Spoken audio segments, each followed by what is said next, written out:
Pois é, pois é, pois é. Nos dias de hoje está difícil falar, conversarmos com outras pessoas e nos expressarmos adequadamente até na nossa língua, nossa querida língua portuguesa. Quando eu ouvi essa historinha, essa piada, ouvi de uma determinada maneira. Contava-se então piadas de português, era comum que se contasse piada de português, eu acho que você deve lembrar disso. Hoje não é legal, não é politicamente correto, você não pode falar determinadas coisas. Talvez seja por isso que a poesia esteja desaparecendo. Você já tentou fazer poesia politicamente correta? É complicado. Mas enfim, já que não pode contar piada, eu vou contar piada de carioca, né? Então, a piada envolve três personagens, três cariocas. Vem da minha terra, normal, numa boa, tá? O primeiro chama Joaquim, o segundo chama Manuel e o terceiro Pedro. O Joaquim sai da loja de livros, sai da livraria, com o livro A Ciência da Lógica, lá, de um autor famoso. Ele era um intelectual conhecido, Joaquim. Passa por ele o Manuel. E o Manuel pergunta: opa, está estudando lógica? O Joaquim diz: sim, estou. De que trata?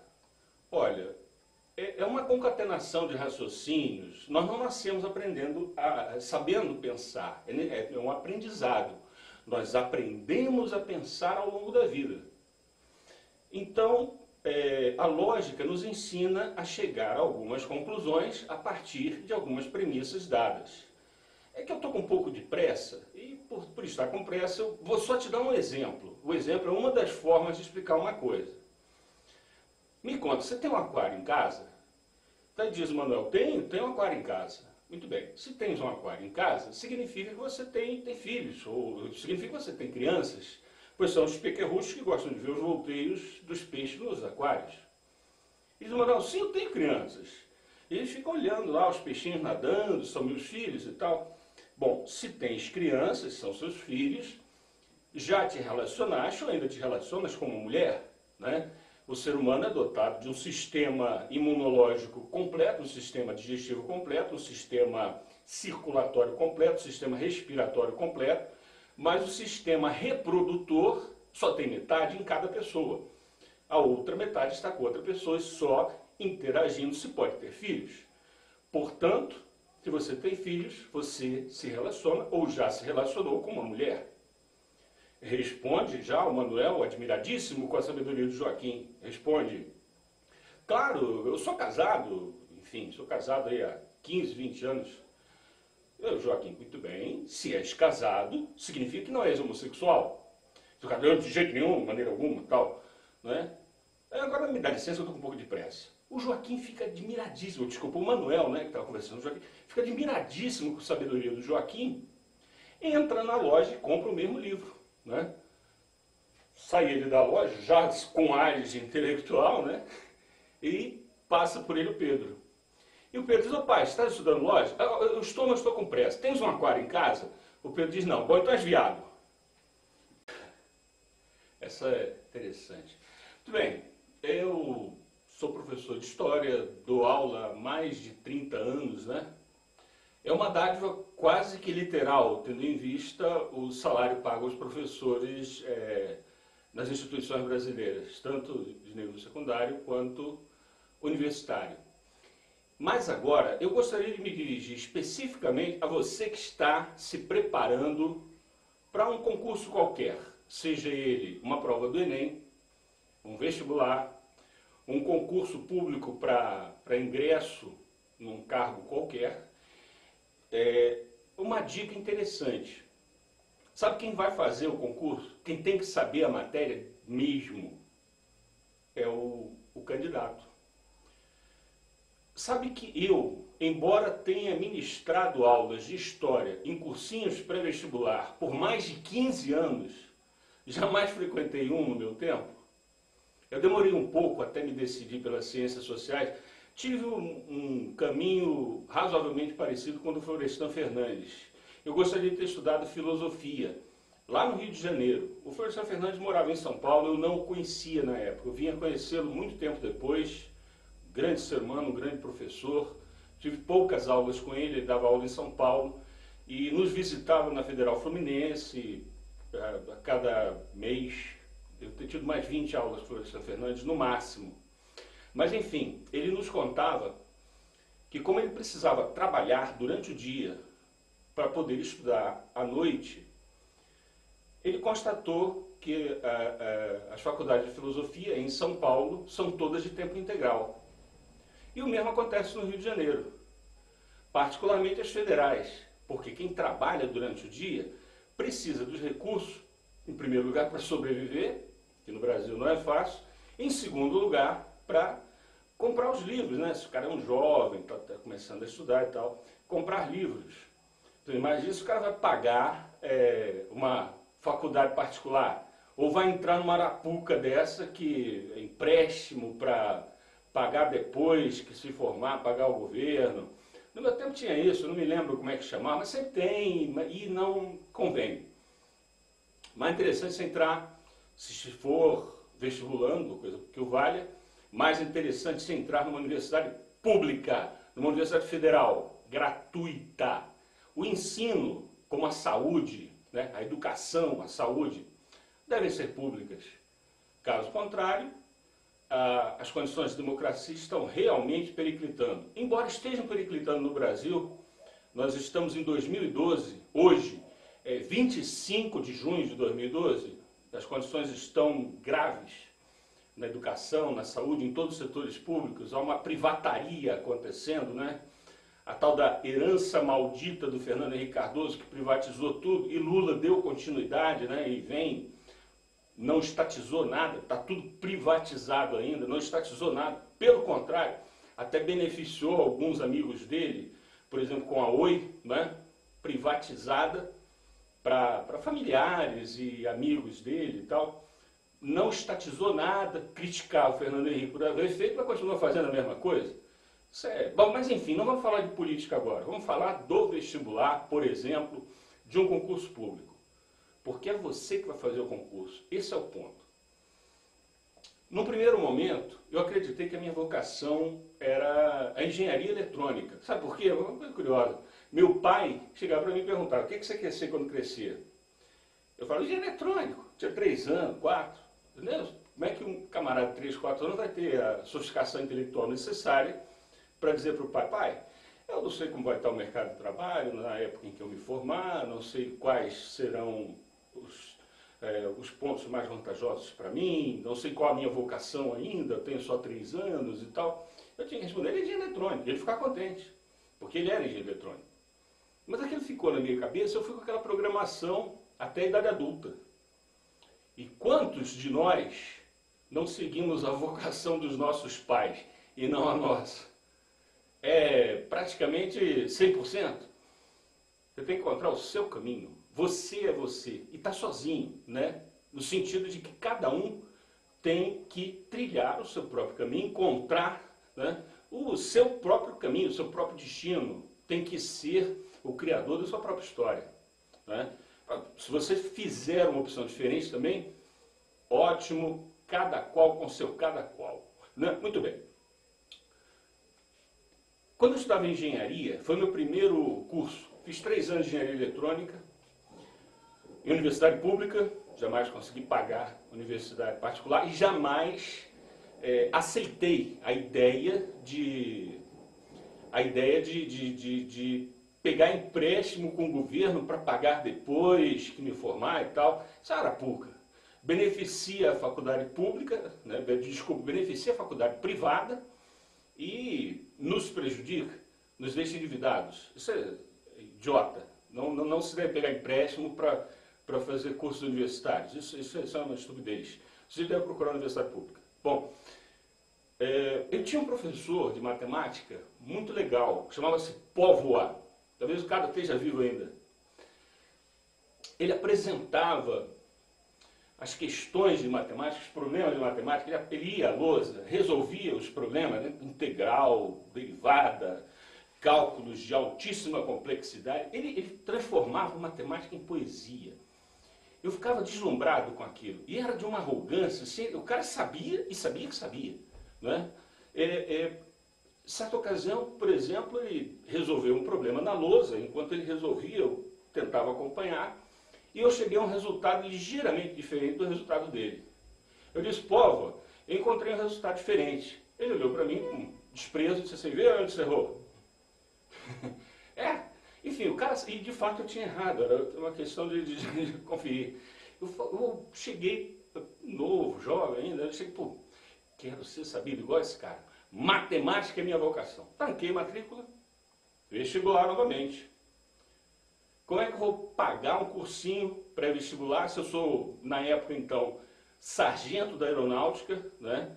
Com salários ridículos, os militares estão ganhando salários miseráveis, até hoje, está vindo cada vez pior, está piorando, eu estou sem reajuste, agora eu estou na reserva remunerada, né? Eu estou velho, enfim, eu estou sem reajuste há coisa de 15 anos, tem 15 anos que eu estou com salário congelado, e os preços estão subindo. Então estou ganhando aproximadamente, eu fiz um cálculo outro dia, 20% do que eu ganhava há 15 anos. Meu poder aquisitivo é 80% menor do que era há 15 anos, quando eu tive o último aumento. Contudo, a propaganda diz que está tudo bem, está tudo melhor, que está uma maravilha. Bem, acreditando na propaganda aí, não tem problema a realidade. Voltando à questão do vestibular, eu gostei do cara, viu? O cara sabia tudo de matemática. Falei, vou fazer faculdade de matemática. Tranquei matrícula e pedi férias no quartel, no momento das férias, né? Era então mês de junho, né? Eu pedi férias em junho e aproveitei o mês de julho, que as coisas são mais suaves e dá para estudar em momentos um pouco mais extensos, mesmo durante o trabalho, quando não há nada a se fazer, né? Ao invés de ficar no dolce far niente, como alguns dos colegas, eu ficava estudando, era mais interessante. Outra coisa é estudar idiomas, eu adorava, né? É questão individual, questão pessoal. Tempo livre, vamos estudar idiomas, inglês, francês, russo, alemão, espanhol, italiano, tudo bem. Fiz vestibular novamente, estudei em casa. O que cai na prova? Matemática cai, trigonometria, geometria, essas questões de medição de volumes de corpos e coisas assim. Falar em corpos, física, resistência dos corpos e tal, as leis da física, a primeira lei da física e tal, segunda, terceira lei da física, de Isaac Newton, enfim. O que mais cai? O que cai em português? Não é interpretação de texto, né? Então vamos ler um texto e dizer o que o autor está querendo falar para mim com esse texto. Enfim, caía a história, não, vamos ler a história do Brasil, a história geral, e de acordo com as perguntas dos professores vamos respondendo. Na época, a história tinha um encaminhamento diferente, até porque se descobrem novas coisas e a cada vez vai se enriquecendo mais o saber humano. É assim que as coisas funcionam. Muito bem. Estudei bastante. Toda a ementa, peguei a ementa, né, o que cairia na prova, na faculdade, na Universidade Federal Fluminense, e prestei concurso. Fui fazer o vestibular, passei, se eu não me engano, em 11º lugar, isso aí no meio de umas 5.000 pessoas, não é pouca coisa não, até que foi legal. Isso trabalhando de dia, estudando à noite. Período de férias estudei bastante, fiz o vestibular no meio do ano, e em agosto ingressei na turma de matemática. Aí eu me deparei com um quadro esquisito. Aquela matemática poética do Póvoa, que me fez gostar do tema integral, derivada, seno, cosseno, secante, cossecante, parece que eu já estava capaz de olhar para as coisas e tirar a integral de um círculo era moleza, de um quadrado era moleza, de uma folha, de uma flor, de uma planta, de uma nuvem, de um planeta, distâncias entre os astros. Essa coisa me fascinava.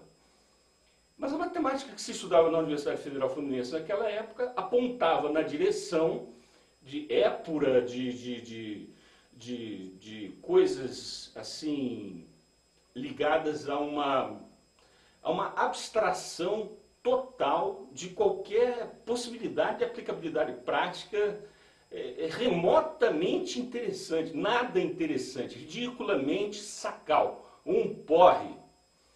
E, de um lado, aquela coisa da geometria, né?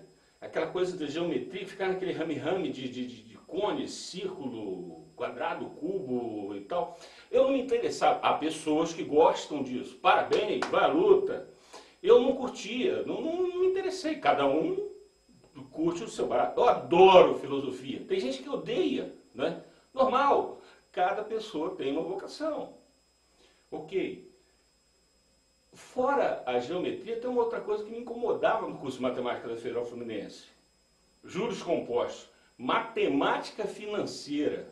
Desde aquele tempo, isso aí, nós estávamos o quê? Final da década de 70, por aí. Matemática financeira. Que saco! Ah, você tem que calcular juros sobre juros. Se você pega um empréstimo de tanto e deixa de pagar um mês, o juro é acrescentado ao principal e você tem de fazer um cálculo já considerando o juro composto. Peraí, que coisa mais absurda.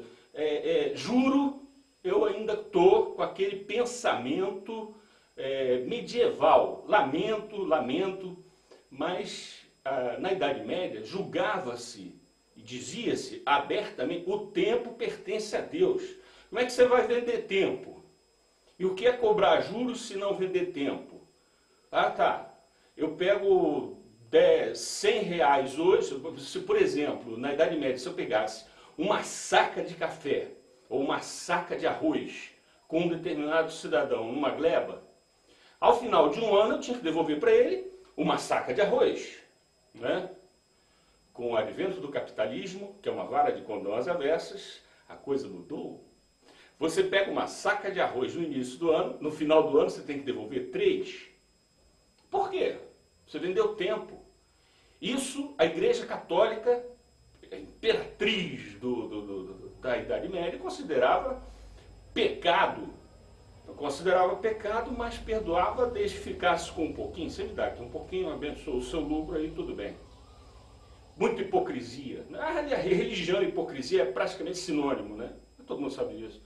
Bom, o lance de juros, estudar matemática com juros compostos, geometria, abstração, não estava me interessando. Mas tinha um professor que aqui e ali chamava a atenção, por exemplo, para o fato de Pitágoras de Samos haver aprendido o teorema que levou o seu nome com os egípcios. O Pitágoras foi morar no Egito, né? Passou uma longa temporada, alguns anos morando no Egito, as viagens, né, poxa, a coisa de 3 a 4 mil anos, as viagens eram bastante demoradas, enfim, mudava-se, né, para o lugar de destino, particularmente quando saía de um país para o outro, né?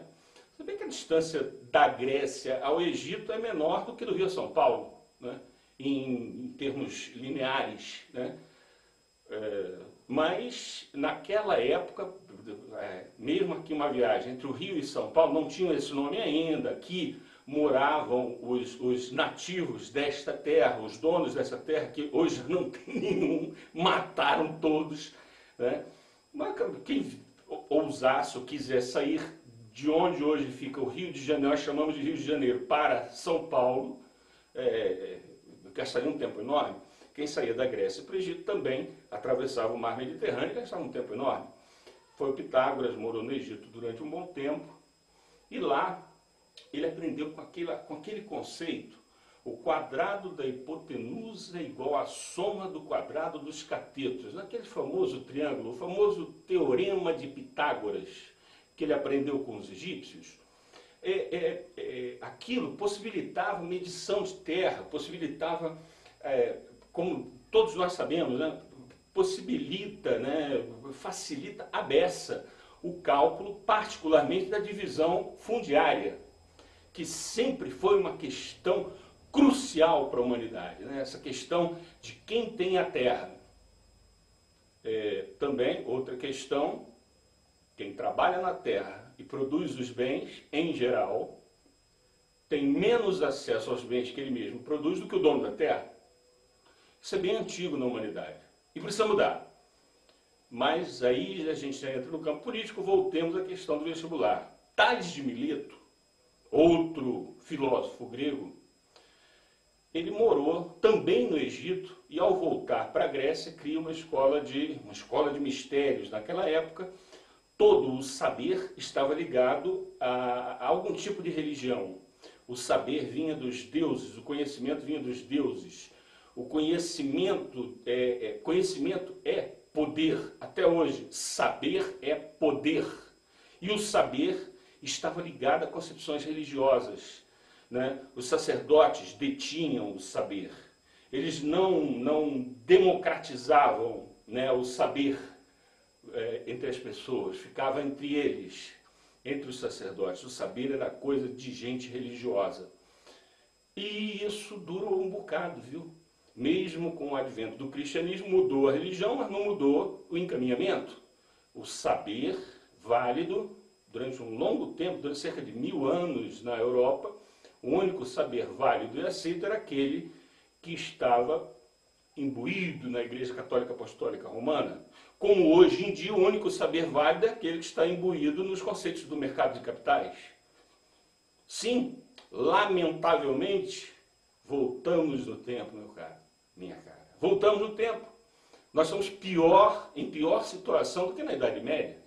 Pô, na Idade Média o cara pagava lá uma parcela do que recebia ao senhor feudal, uma parcela do que recebia a igreja, né, o dízimo, né, a talha, a corveia, né, tinha aquelas coisas que você vai estudar em história, né, e no final das contas acabava ele tendo um pedacinho de terra para plantar, para viver, para sobreviver. Hoje tem gente passando fome. No quinto país mais rico do mundo, tem gente passando fome. E o governo garante que eles estejam na miséria. Em 1984, quando José Ribamar Sarney mudou de partido, saiu da Arena, foi para o PDS e a seguir deu um salto para o PMDB, o senhor José Ribamar Sarney, ele prometeu fazer todo o empenho para acabar com a miséria. Isso em 1984, quem já respirava neste planeta naquela época deve se lembrar. O José Ribamar Sarney está no palco político, no comando do país chamado Brasil há bastante tempo.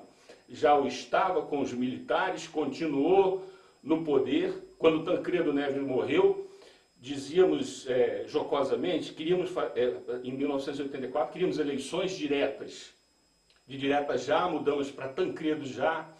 Enfim, o Congresso Nacional acabou elegendo Tancredo Neves, mas os micróbios do Hospital de Base Brasília foram mais com a cara do bigode do Sarney, com a cara e com o bigode do Sarney. Então o Sarney foi eleito pelos micróbios do Hospital de Base Brasília que mataram Tancredo. Quem elegeu o Sarney presidente? Os micróbios do Hospital de Base Brasília, na famosa democracia brasileira. E o senhor Sarney está no poder. Hoje ele é presidente, hoje 25 de junho de 2012. Hoje o senhor José Ribamar, Marimbondos de Fogo, o poema dele, Sarney é presidente do Congresso Nacional, né? É uma das figuras mais poderosas do Brasil ao longo de muitos anos. Esse cara é perigosíssimo. Muito bem. Voltando finalmente àquela questão principal. Eu vou agora pedir alguns segundos para que você medite, para que você pense um pouco acerca do que você deseja, do que você quer, do que você gostaria para a sua existência, né? Pouco importa as condições que estão acontecendo no mundo neste momento. O que te faz feliz? O que te dá prazer? O que te causa alegria? O que você gosta de fazer? Você gosta de pintar? Você gosta de desenhar? Você gosta de tirar fotografia? Você gosta de trabalhar com computador? Você gosta de, enfim, de moldar as coisas na madeira? Você gosta de construir, de planejar construções? Você gosta de voar, de olhar para as estrelas? Você gostaria de voar com a ajuda de avião, né? Eu estou falando sério. Enfim, você gosta de olhar para as estrelas, imaginar a imensidão do cosmos, as distâncias enormes que separam as estrelas umas das outras e tal? Astronomia, geografia, geologia, história, engenharia, medicina. Quer levar a cura para as pessoas? É um dom. Você quer levar o saber para outras pessoas? Você gostaria de partilhar o seu conhecimento com outras pessoas? Professor, o professor tem esse trabalho nobre de partilhar os seus conhecimentos e moldar as mentes do futuro, particularmente, não digo tanto moldar, mas auxiliar no processo de moldagem das mentes do futuro. É uma profissão de altíssima responsabilidade, muitíssimo desvalorizada. Assim como a medicina. Um médico no Brasil hoje ganha menos de $2 por consulta do INSS. 25 de junho de 2012. Um médico do INSS ganha menos de $2 por consulta. A medicina pública, a saúde pública no Brasil não estão bem. Precisamos dar um jeito nisso. Pensa no que você quer fazer, no que você gosta. Não pensa assim, por exemplo, não, mas o mercado prefere que o que é bom agora, eu preciso ganhar dinheiro para fazer. Não, a minha família pressiona para que eu tenha uma profissão que dá dinheiro hoje. Amanhã muda o sistema, muda o regime, e o que ontem dava dinheiro, amanhã não dará. As coisas se transformam no mundo ao redor, e daqui a pouco você está fazendo algo de que não gosta e não está ganhando dinheiro que a sua família queria ganhar. Não é bom você seguir a orientação alheia à sua própria. Quando você vai escolher um caminho, escolhe o que o seu coração quer, o que você gosta de fazer. Aí você está no caminho certo. Bom, ponto para reflexão. Pensa alguns segundos sobre isso. Voltamos a seguir com dicas fundamentais, agora finalizando, para você que vai fazer um concurso. Toda essa introdução é para chegar no momento em que eu vou dar as dicas para você que vai prestar um concurso, seja ele para ingresso numa universidade pública, seja ele para um concurso público, para um cargo melhor, tá? Pensa um pouquinho, a seguir continuando.